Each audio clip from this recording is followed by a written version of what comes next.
একের পর এক বিতর্কিত মন্তব্যে আলোচনায় বিসিবি পরিচালক নাজমুল ইসলাম। তামিম ইকবালকে নিয়ে প্রশ্নবিদ্ধ মন্তব্যের রেশ না কাটতেই এবার জাতীয় দলের ক্রিকেটারদের একহাত নিলেন এই বোর্ড কর্তা।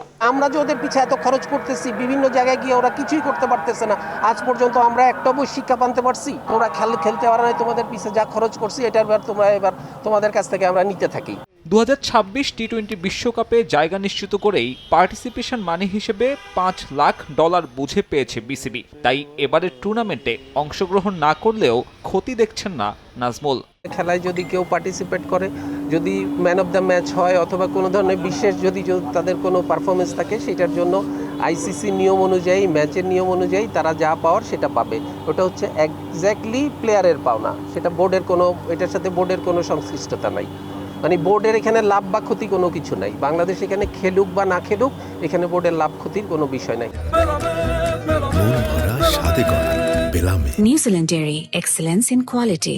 অবশ্য ক্ষতি হবে স্কোয়াডে থাকা ক্রিকেটারদের। বিশ্বকাপের ম্যাচ ফির বড় অঙ্ক হাতছাড়া হবে লিটন দাসদের। তবে তা নিয়ে মাথা ব্যথা নেই ফিনান্স কমিটির চেয়ারম্যানের। বিশ্বকাপে খেলা না খেলা নিয়ে খেলোয়াড়দের সঙ্গে আলোচনারও প্রয়োজন মনে করছেন না। আগামীতে কেন্দ্রীয় চুক্তিতে থাকা ক্রিকেটারদের বেতন কাঠামো করতে চান পারফরমেন্সের ভিত্তিতে। সবসময় আপনার কাছে ক্যারট থাকবে, আপনার পিছে ইয়ার্ড থাকবে না, তাহলে তো আপনি করতে পারবেন না। তাহলে carrot and yard it has to come parallelly. তো আমাদের এখানে হয়তো এমন আছে, আমি বললাম যে এই সিদ্ধান্ত আমার না, এটা বোর্ডের সিদ্ধান্ত। যেহেতু এরকম কথা আসতেছে সামনের দিকে, হয়তো হতেও পারে বোর্ড যদি সিদ্ধান্ত নেয় পারফরমেন্স বেস।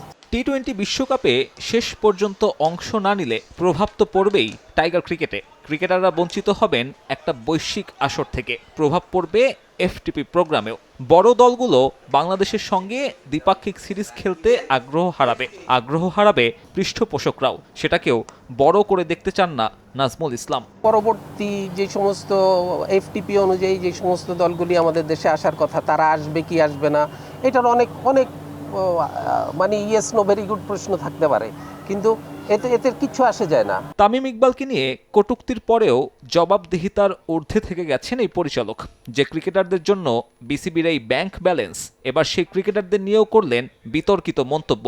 আমিনুল ইসলামের বোর্ড এবার কোনো পদক্ষেপ নেয় কিনা সেটাই দেখার বিষয়। সাব্বির মিথুন, সময় সংবাদ, ঢাকা।